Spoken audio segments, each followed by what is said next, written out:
পুলিশকে আমরা জানি, পশ্চিমবঙ্গের পুলিশকে জানি, সিপিআইএম কর্মীদের বিরুদ্ধে, বামপন্থী কর্মীদের 85,000 মিথ্যা মামলা দিয়েছে। এনি গিভেন টাইমে আমার নামে 14-15 থানায় অভিযোগ থাকে।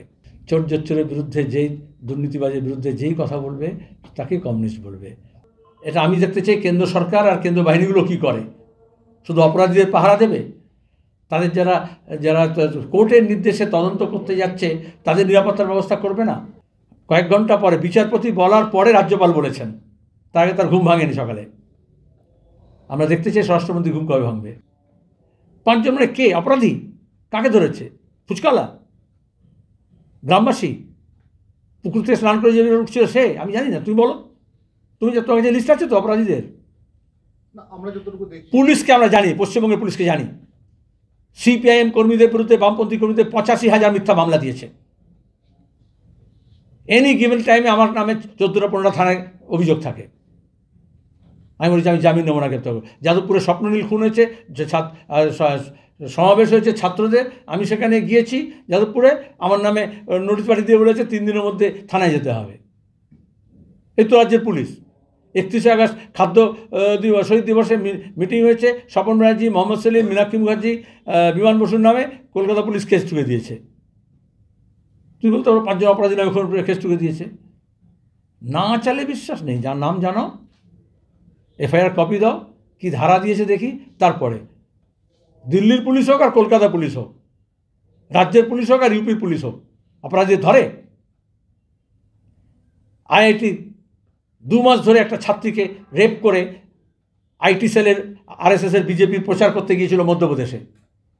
যতক্ষণ না সোশ্যাল মিডিয়া হইচই হয়েছে, যতক্ষণ না ছাত্রদের রাস্তায় নেমেছে, অবস্থান করেছে, ধরেছে 2 মাসে যোগীর পুলিশ। মিডিয়া রিপোর্ট করেছে,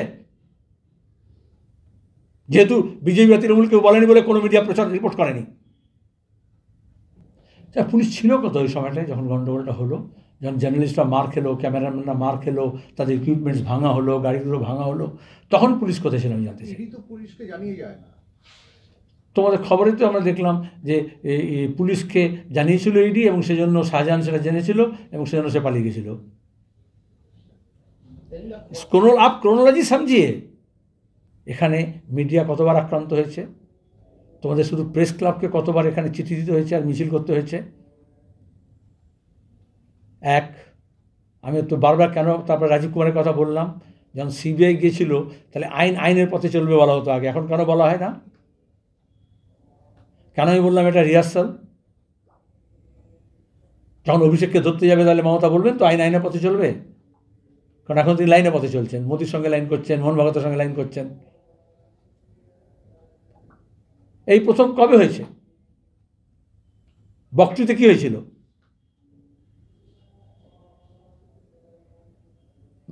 তৃণমূলের লোকেরা নিজে আইন তুলে নেয়নি? ভাদুষীকে খুনের পরে শাস্তি ঘোষণা করে দেয়নি? আর মমতা ব্যানার্জি পুলিশের ডিজিকে সামনে রেখে বলেছিলেন না যে ব্লক প্রেসিডেন্ট বলেনি বলে পুলিশ যায়নি। তাহলে এই তো ব্যবস্থাপনা। এই শুভেন্দুকে যখন তৃণমূলের মন্ত্রী, তমলুকে তার জেলায় ইডি রেখেছিল, তারপর সে যখন ফিরে যাচ্ছিল, ছাত্র যুবদের মিছিল ছিল, একজন ছাত্র কমরেড বলল চোর যাচ্ছে। কান খাড়া থাকে এদের। এয়ার কন্ডিশন গাড়ির মধ্যে, পুলিশি পাহারার মধ্যে ছিল, এখন কেন্দ্রীয় পুলিশের পাহারা, তখন রাজ্য পুলিশের পাহারা ছিল। নেমে এসে বাপমা তুলে গাল দিয়ে আর সেই ছেলেটাকে তেড়ে গিয়েছিল।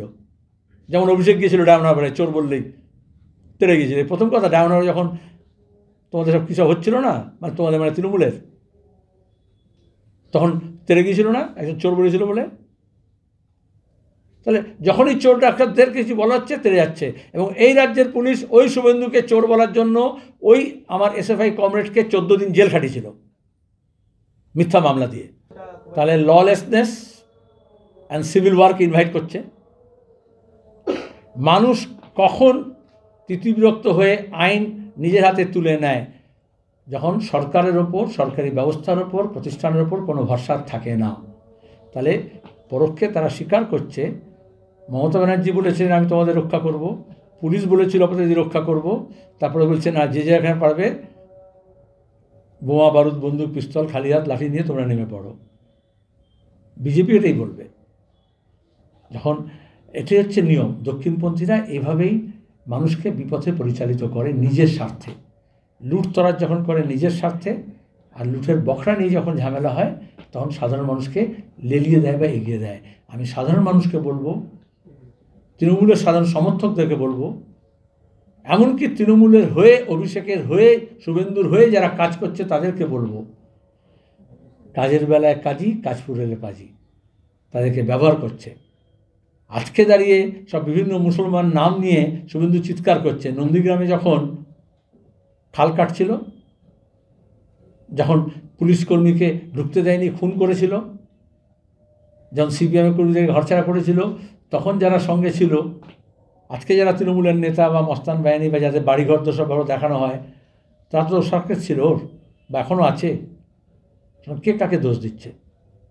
আইনের শাসন নেই, এটাই তো প্রমাণ করছে।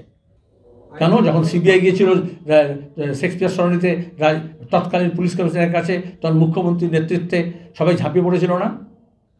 হামলা হয়নি, কারণ ওটা কলকাতা শহর ছিল বলে, কিন্তু পথ তো দেখিয়েছেন মমতা ব্যানার্জি।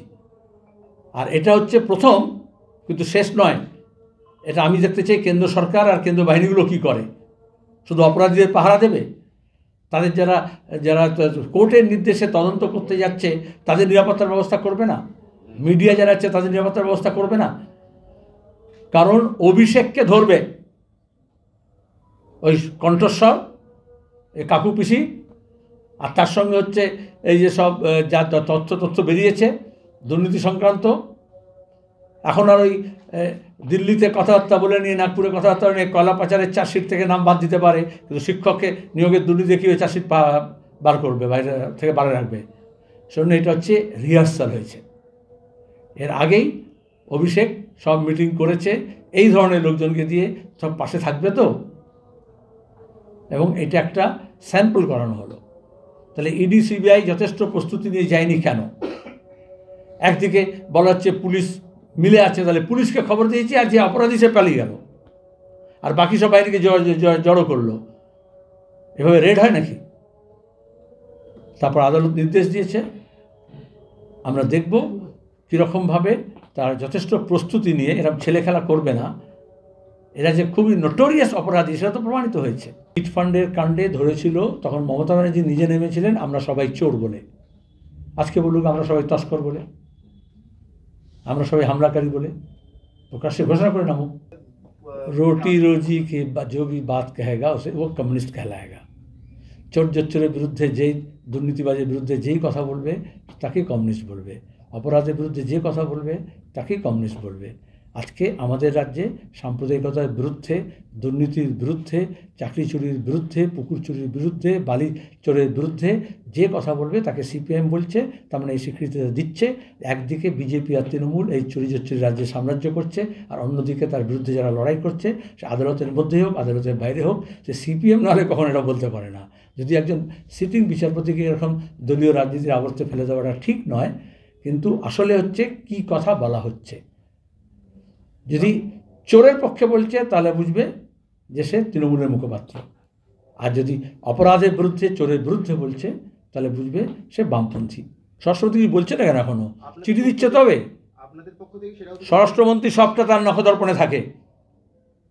কয়েক ঘন্টা পরে বিচারপতি বলার পরে রাজ্যপাল বলেছেন, তার আগে তার ঘুম ভাঙেনি সকালে।